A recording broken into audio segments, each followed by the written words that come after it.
Di era Orde Baru, siapapun yang melawan pemerintah akan disingkirkan. Tidak hanya aktivis, seniman yang vokal juga menjadi sasaran.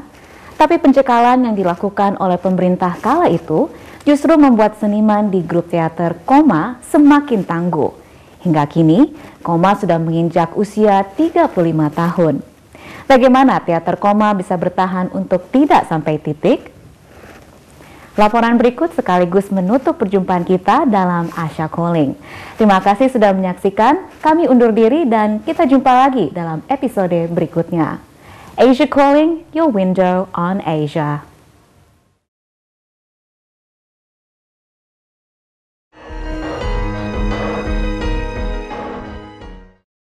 Sehingga sulit dibaca. Dengan spirit sebuah kegiatan yang mudah-mudahan tidak akan berhenti. Sebuah kegiatan yang never ending, tidak mengenal titik. Ini adalah pertunjukan yang mengambil judul Shin Jin Kui di Negeri Sihir. Cerita dari negeri Tiongkok ini dibawakan sebagai penanda 35 tahun teater Koma berkarya. Lakon ini biasa dibawakan dalam wayang potehi yang selama era Orde Baru dilarang oleh pemerintah. Ini bukan kali pertama teater Koma membawakan karya-karya yang kontroversial.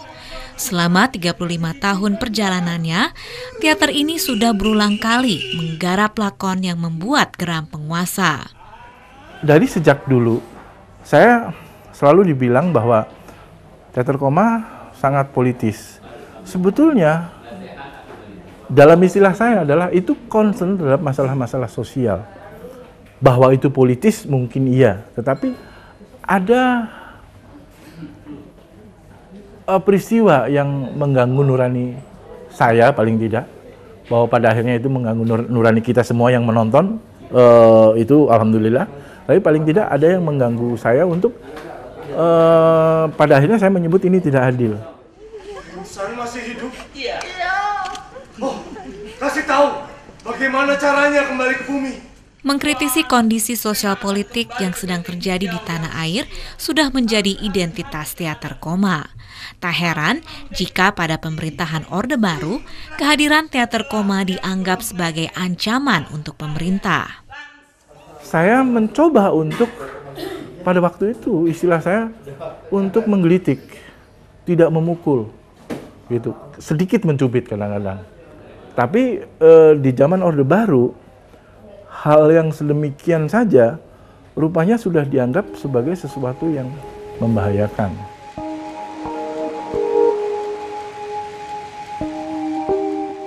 Pencekalan pertama dimulai pada lakon Maaf, Maaf, Maaf tahun 1978.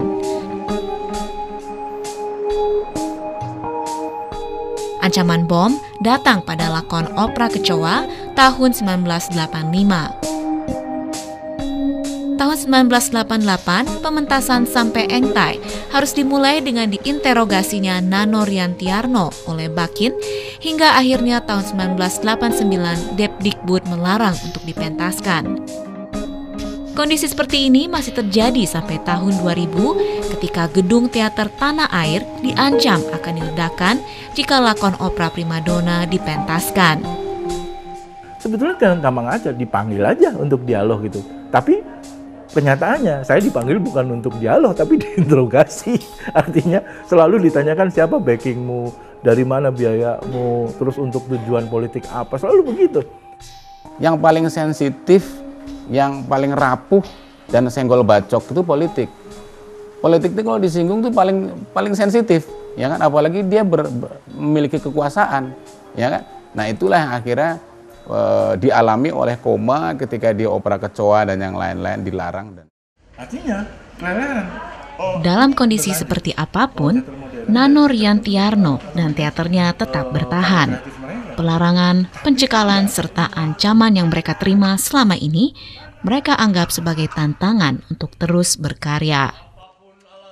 Saya tahu bahwa kami itu teater Koma itu ya ada milik masyarakat lah, sebagian kecil masyarakat merasa memiliki kami. Jadi karena itu kalau buat saya berarti kita mesti terus nih, benar-benar harus koma gitu, nggak boleh titik gitu. Nah itu yang memicu saya dan teman-teman untuk terus maju. Dan kemudian teman-teman juga jadi merasa kita nggak boleh berhenti karena kita ditunggu sama masyarakat. Kalau toh bisa disebut sebagai perjuangan untuk menyatakan sesuatu tanpa rasa takut, iya. Bahwa akibatnya seperti yang kami alami selama ini, apa boleh buat, itu memang risiko. Kamu bersikap mencurigakan, kami harus menangkap. Setiap masalah adalah tantangan, setiap kendala adalah kritik. Sikap optimis ini yang membuat Teater Koma terus ada untuk penontonnya. Tapi di kota